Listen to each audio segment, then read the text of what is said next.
Russia engaging in more provocative behavior. Defense officials today confirming that a Russian fighter plane passed within 20 feet of a U.S. Navy reconnaissance plane over the Black Sea. Russian Su-27, it was armed with 6 air-to-air missiles under its wings as it buzzed the Navy P-8 Poseidon, which was in international airspace. Now, one official tells Fox News it's very rare for a Russian jet to intercept U.S. aircraft while visibly armed, making this incident, quote, highly provocative.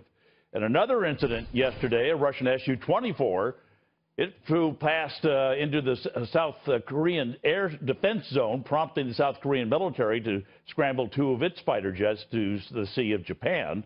The Russian jet came within 70 miles of the USS Carl Vinson Strike Group, which arrived in the area last month.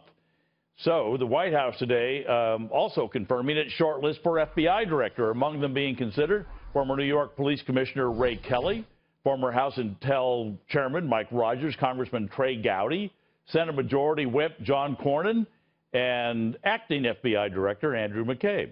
Senator Cornyn is among those being interviewed in this process tomorrow. Well, joining me now to discuss Russia's provocations, Trump's decision to fire Comey, the White House's efforts to replace the FBI director, former CIA operations officer, co-host of the Station Chief podcast, Scott Eulinger. And where do you want to start with this, Scott? Let's start with Russia. Sure. That's an area you know, and the fact that they are doing these provocations means what? Well, Russia has always conducted provocations against our forces, particularly in the Soviet time. However, they are increasing lately because Putin's increased confidence in dealing with the international community, which, has not stood up to him for the past 8 years or so. Yeah, but there's a new sheriff in town. That's right. So is this a test on Donald Trump? It is a test, certainly. The Russians will continue to move forward until they feel resistance. So perhaps the Russians will feel that on the diplomatic front as we continue to point out Russia's actions and sanctions against them in places like the Ukraine and all, and also in Syria. So the president's going to be meeting Vladimir Putin in a few months at the G20 meeting, I believe it is.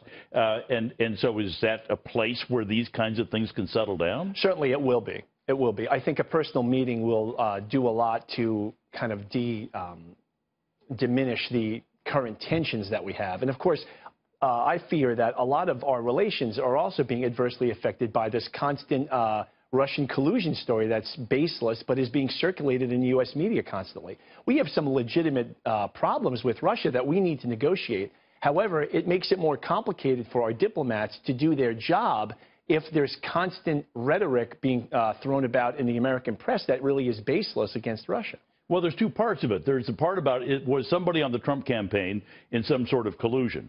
That's on that investigation. But there's the other part about the Russians interfering in our election, the DNC hack, and some of those sorts of things. I mean, I don't think the Russians, correct me if I'm wrong, are embarrassed about that. No, the Russians are can often be blatant with these tactics. They were very blatant in the recent French elections, taking definitely the side of Marine Le Pen with financial support. It was pretty open. However, I believe that their success, if you want to call it that, in our election was primarily due to the fact that we don't have a very vibrant bipartisan press.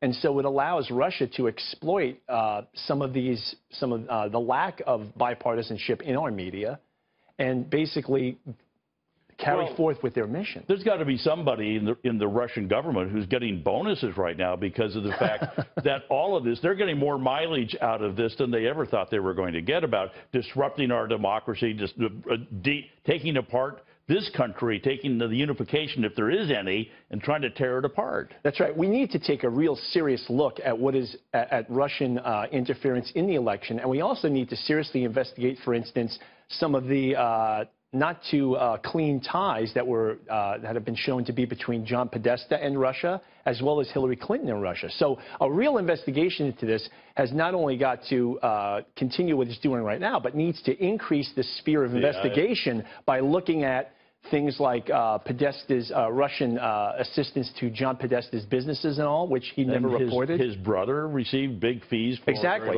So I think as well that's an area that I think may open up if they start digging around in there, they That's may right. find something that they may not want to find. But let me get the real quickly, Please. the rogues gallery of the FBI nominees, maybe, that we just showed a few minutes ago. Do you have any preference on any of them? I think it would do well to perhaps appoint someone who is a professional attorney or a professional officer, perhaps a member of the FBI, rather than a political official, because certainly in this current climate, there's going to be a lot of pushback from the Democratic side on any politically backed, political candidate. I agree with you. I know law enforcement likes to have somebody from their own ranks. Exactly. But there's also people saying maybe the leaks are coming from within the FBI, so maybe you need an outside professor. I don't know what. Right, exactly. All right.